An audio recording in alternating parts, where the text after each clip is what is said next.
activar mi sonido. ¿Por qué saldrá eso?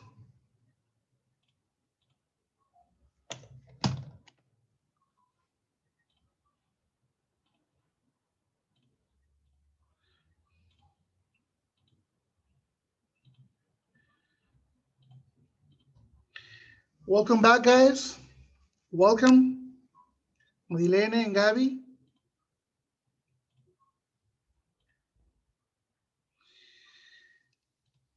I don't know why that things appear, oh, that orange table appears.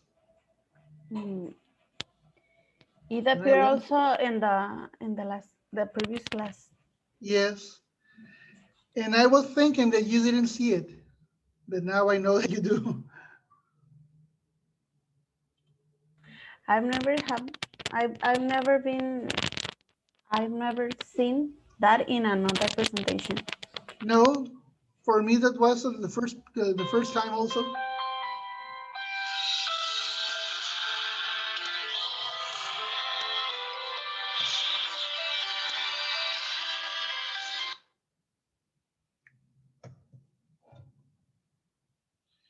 Okay.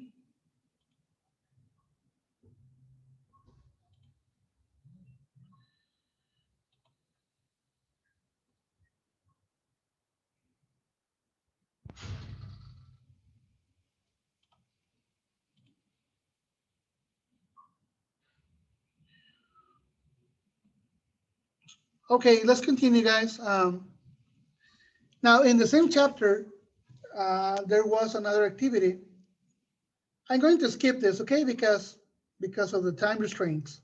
I'm going to skip this activity. So Jeremy Harmer also recommends making recordings, and we have to get everyone involved, all the students. For instance, each member in the group should and must have a function, a specific function. And during the process of planning and also during the process of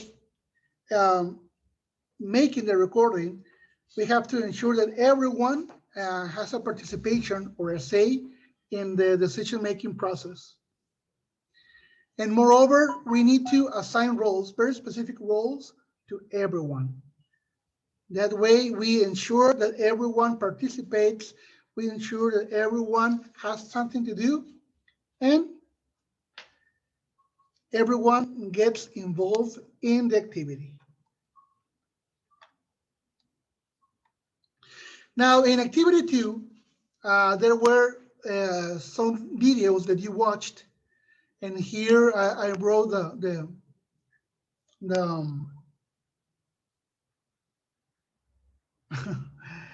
the most important points of the videos. Who was the last person who read? I don't remember. Who was the last one? It was me.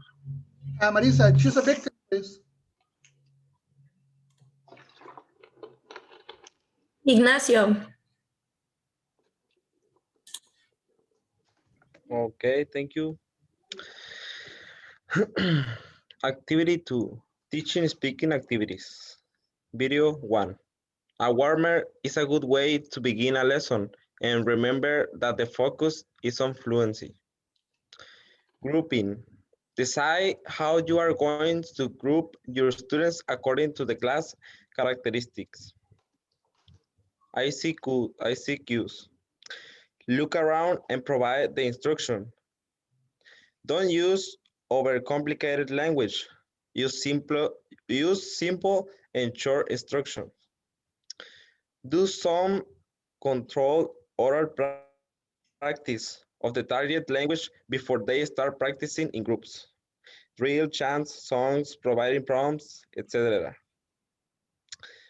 Don't speak at the same time as students because you need to listen what they are saying. You could have exponents of the target language around the classroom so they can be surrounded by the target language. Thank you. This concept, ICQs,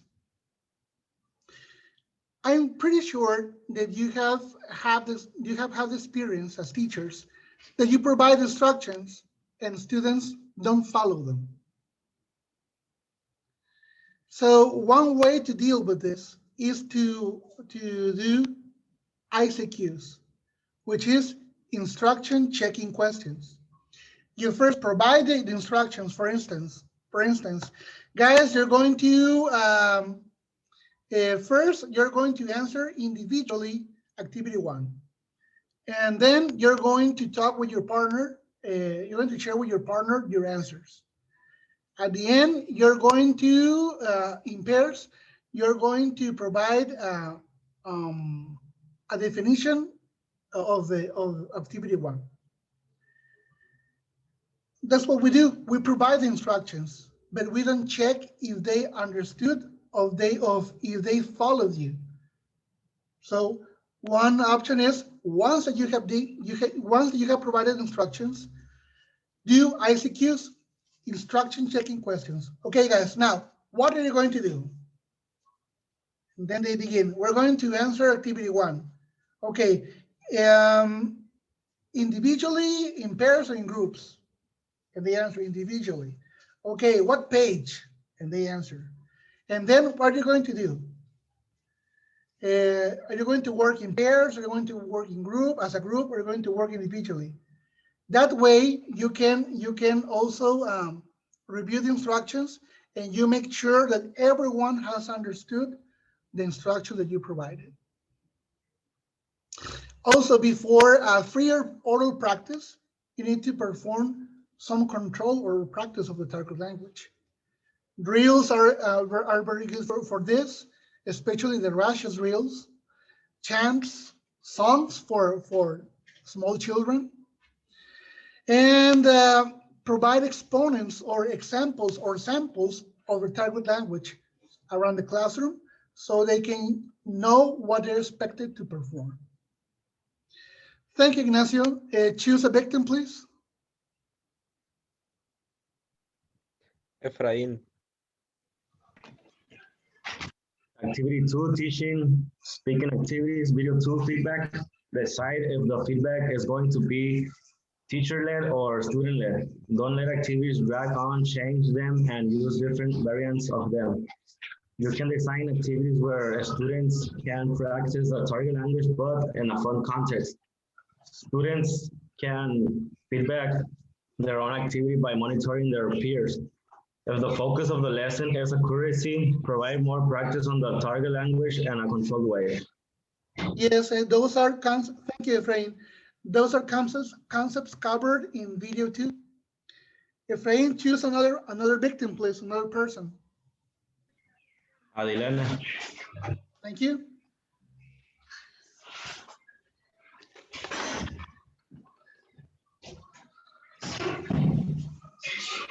She's not here. Choose somebody else if she's not here. Liliana.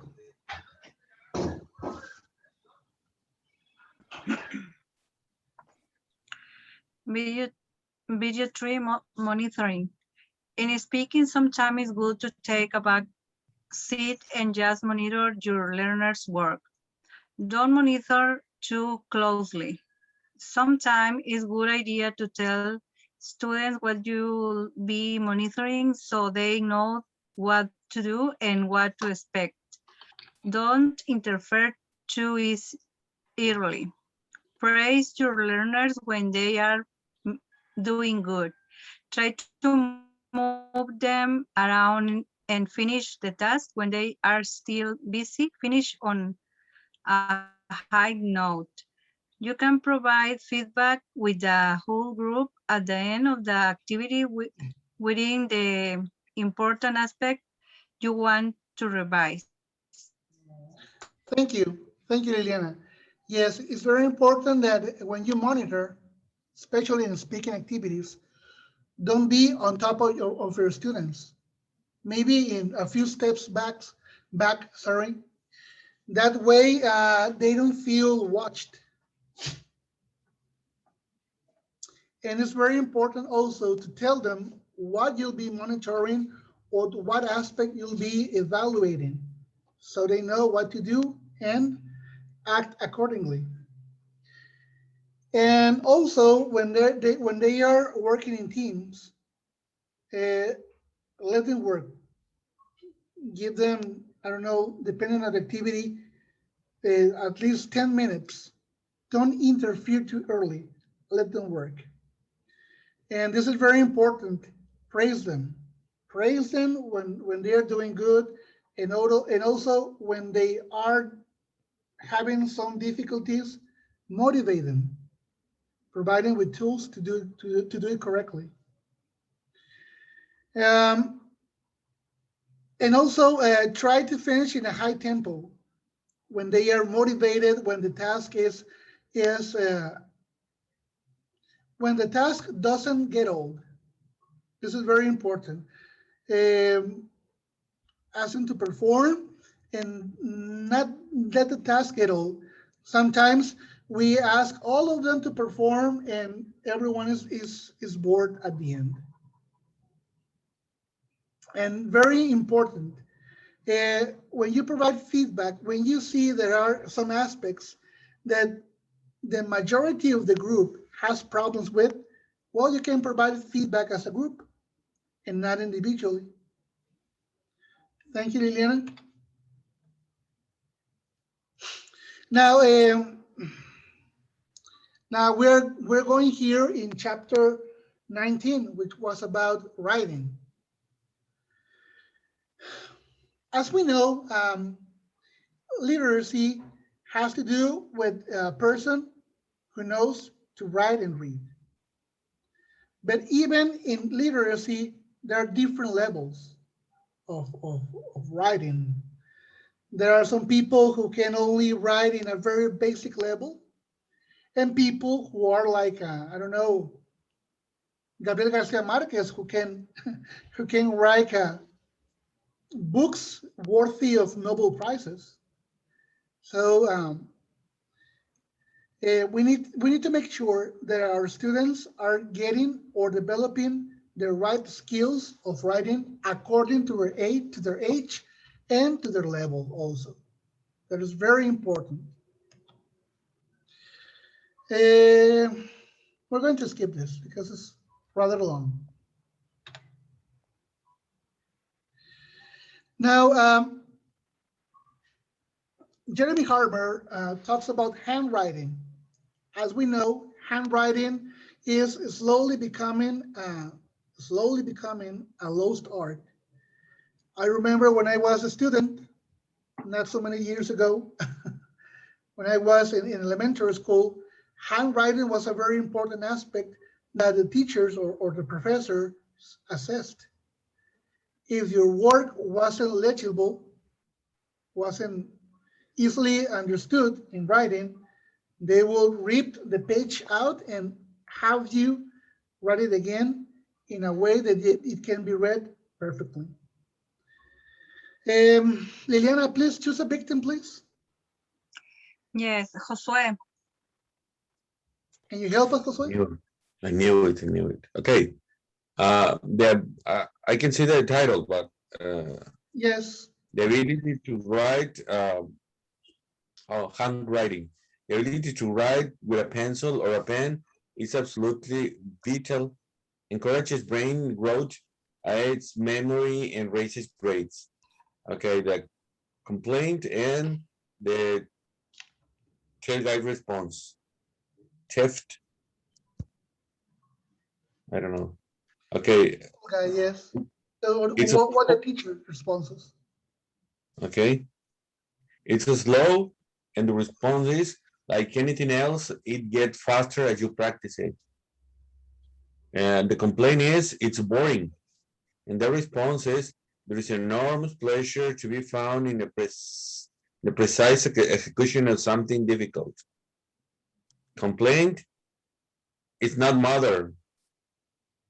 Response, we have been writing 5,000 years. We've had iPads since last week. You decide which is most culturally meaningful. Complain, I can do it. Response, practice it every day. Think about it. You could type until you practice it for years. Complain, my pen might break. Response, your laptop might die. Complain, I can't read my own writing. A response, slow down, practice daily, and focus like crazy. Like crazy. Complain, I lose my notebook out, but I won't lose my laptop. Response, anything can be kept safe if you are careful. Besides, a mother doesn't care about your notebook. Complaint, I can't listen and write at the same time. Response, but you can listen at type at the same time. Just practice, you'll be fine. Thank you, Josue. So as we know, practice makes perfect. And I don't know you, but there's a pleasure in writing in writing legible, in having good handwriting.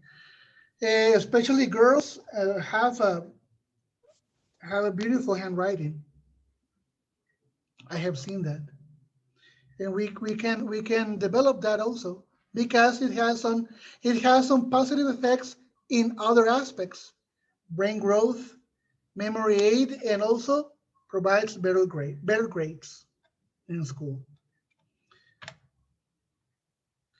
So these are 7 tips to encourage handwriting in your classes. First of all, slow down and pay attention. Yes, letter formation requires real focus. You need to put all your energy and your focus into it. And if you're unable to focus well, it's an indication of attention problems, some other aspects. Now, notes need to be absolutely readable. You need to be able to decipher the message to your future self, which note-taking creates. I don't know you, but any one of you has ever encountered a notebook of previous classes, or when you were in elementary school or middle school or high school? For instance, I have encountered an old notebook. Who said yes? Me, teacher. And what was your experience, Miriam? What did you find? Well, I have some notebooks from when I was in elementary school in the US, and I like to see them once in a while because I like to see the different subjects that I was taking. And what do you think about your handwriting? I At like that my time? handwriting. It's not a perfect handwriting, but I can see, for example, those notebooks were when I was about, let's say, 8 to 13 years old, and I had a very clear handwriting. Mm. And do you feel that your handwriting isn't as good as it used to be? Yes, because now my handwriting is more about taking notes, so it has become a little bit sloppier than it was before. I see. And yes, I can relate to that. And maybe some of us can also relate to that. Because nowadays, well, what do we use to communicate? The laptop or the smartphone? Thank Yes. you, Miriam. Thank you. Also, the formations or the words, yes, should be consistent. So we have to repeat the writing and pronunciation of pictograms until they can reproduce each one with precision. This can we use also with letters and with the phonemes. Practice and practice until you can reproduce them with precision. Number 4, stay on the line. As when you color, remind your students of the importance of staying on the line, and also try to reward those who struggle to achieve this. For some people, it isn't easy to stay on the line. Provide daily practice as much as possible. Worthwhile skills are gained by consistent practice, guys. You can ask your students to keep a journal and add a paragraph or 2 or 3 every day. There are many benefits for this. Some psychologists say that people who take a moment each night to reflect on 3 positive parts of the day soon become happy and more motivated. Number 6, also really important, check on progress. Make sure that students have written the date in your classes. When we go back to our classes in the classrooms, we have to move around, monitor, and check that they have written the date, the topic or the title for the lesson, and also the details for the homework. This last aspect avoids confusions. And number 7, and this is something that girls also use a lot. They use color and symbols because, well, when you use colors, oh, it's really attractive to read. And some people also use some drawings to specify some ideas. And this is really interesting because that is very attractive to read. Somebody who has some comments about this?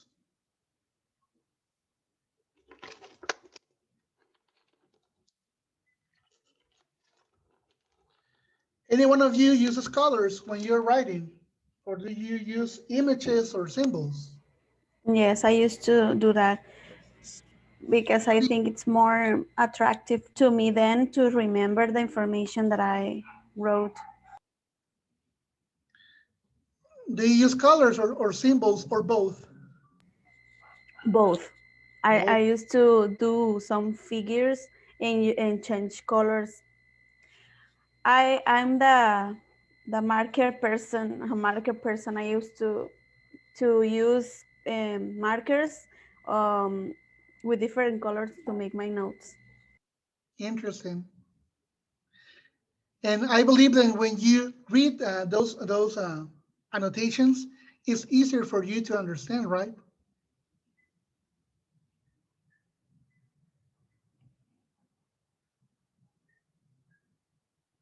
Okay. Now, a very important factor in English for also for native speakers is spelling. That's why they have some contests like spelling bees in the US. Why? Because English isn't like Spanish. In Spanish, every sound has a word, and that isn't the case for English. For English, maybe a letter is silent or a letter has 2 sounds, depending on the phoneme. So that's why spelling is really important in English teaching for native and also for foreign learners. First, what do you have to do? First, choose only one variety of English, British or American. Why? Because, for instance, the word color. What's the difference of the word color in American English and British English? Is it the same? But the word is different because in British English it has more letters than in the American word. I What don't letter is know. it? It's the letter U, I think. Exactly. Exactly. And for instance, that is the issue of the meaning. For instance, in English, we use the word elevator. And in British English, they use the word lift. In English, in American English, they use the word truck. In British English, for the truck, they call it a lorry. So we have to choose only one variety and stick with that. Another way to promote spelling is have students read extensively. Remember, according to their age and their level. And another aspect that is very important is draw their attention to spelling problems and why they might occur. Um, Sometimes we make some mistakes in speaking or spelling or in writing, and we're not aware that we're making that mistake in particular. So when somebody draws our attention to that problem, well, we learn and we modify it. Um, who was the last person who read? I don't remember. Josue. I did. Josue, choose a victim, please. Okay, Jose Ignacio Gonzalez. Ignacio, can you help us with layout and punctuation, please? Okay, thank you. Um, layout and punctuation. Different style of writing, different layout. Example, business, email, newspaper, small ads. Different writing communities, different punctuation, comma, capitalization of names, months, and the pronoun I. Thank you. Thank you, Ignacio. You're welcome. Yes, the layout has to do with the design of writing. For instance, the design of a business letter isn't the same of an email, or the design of a resume or a curriculum vitae is not the same as a letter for your loved one, for instance. So we have to be aware of those differences. And also, depending on your audience, is how you're going to change your writing. And take into consideration that according to your audience and the purpose of your writing is also the punctuation. So Ignacio, choose another victim, please.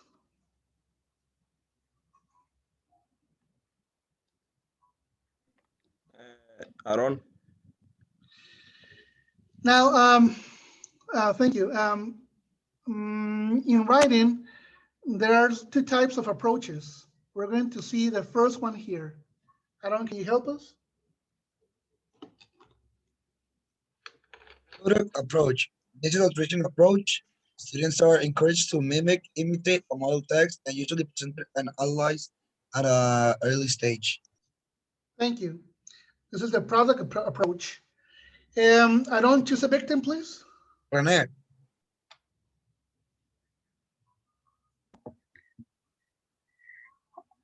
Organization of ideas more important than the ideas itself. Students are required to produce a complete piece of writing straight away, and emphasis on end product. Thank you. This is about the product approach, right? When we ask our students to write a letter, for instance, beginner students or elementary students, write a letter, write an email, write a short story, for instance. We are not interested in the content or ideas. The ideas could be copied, but the purpose is in the layout, in the product. Rene, choose another victim, please. Gabriela, Okay, stages of teaching. Stage 1, models texts are read and then features of the genre are highlighted. Stage 2, This consists of control practice of the highlighted features, usually in isolation. Stage 3, organization of ideas. Stage 4, the end result of the learning process. Thank you, Gabby. As I said before, if we want our students to write a short story, well, first we read maybe 2 or 3 to provide us models. And then the genre is a story or a fable or legend. And then stage 2, we do some control practice. Most of the times as individual work. What I do is I provide some types of schemes to help them organize their thoughts or the ideas.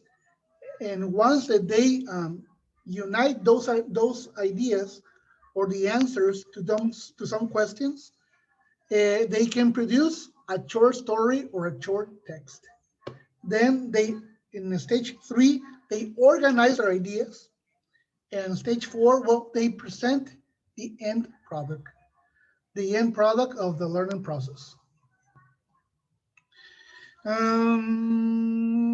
Choose a victim, please.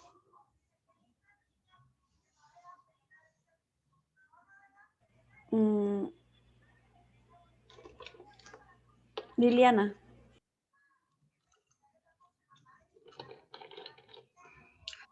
Process, pardon. Process approach. Focus more on the varied classroom activities which promote the development of language use. Brainstorming, group discussion, rewriting. Can have any numbers of stages. Thank you. Now here, what is important is the ideas, the creativity, the solutions. That's why it's called the process approach. Thank you, Liliana. Choose somebody else, please. While this process approach doesn't have a set number of stages, well, here we provide some examples of the stages to work with this type of approach. Yeah, Liliana, choose somebody else, please. I think that she's frozen. Yes. Oh, anyone? I can read if you want to. Yes, please. Says stage 1, stages of teaching. Stage 1, generating ideas by brainstorming and discussions. 2, students extend ideas into note form and judge quality and usefulness of ideas. 3, students organize ideas into a mind map, spidergram, or liner form. 4, students write the first draft. This is done in class and frequently in pairs of groups. 5, drafts are exchanged so that students become the readers of each other's work. 6, drafts are returned and improvements are made based upon peer feedback. 7, a final draft is written.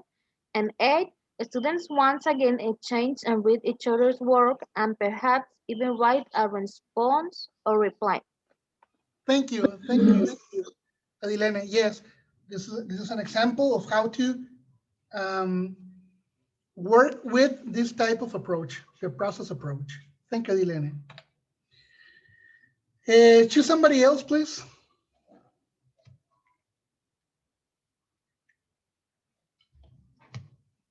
Miriam. Thank you. Differences. Process writing. Text as a resource for comparison. Ideas as starting point. More than one draft. More global. Focus on purpose, theme, text, type. Reader is emphasized. Collaborative. Productive writing. Imitate model text. Organization of ideas more important than ideas themselves. One draft. Features highlighted, including controlled practice of those features. Individual. So here we see clearly the differences between the two approaches. In the first one, product writing, well, students imitate the model text. In process writing, well, the text is used only as a resource for comparison.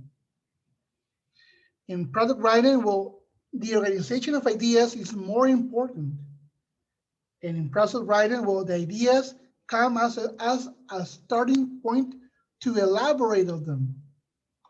In product writing, well, usually one draft, because what it matters is the organization, the layout. But in process writing, no, you can have as many drafts as needed.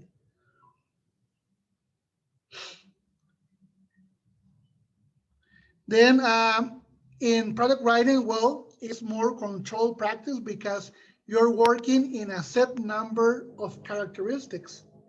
But in process writing, well, depending on the theme, depending on the result, is going to be the focus.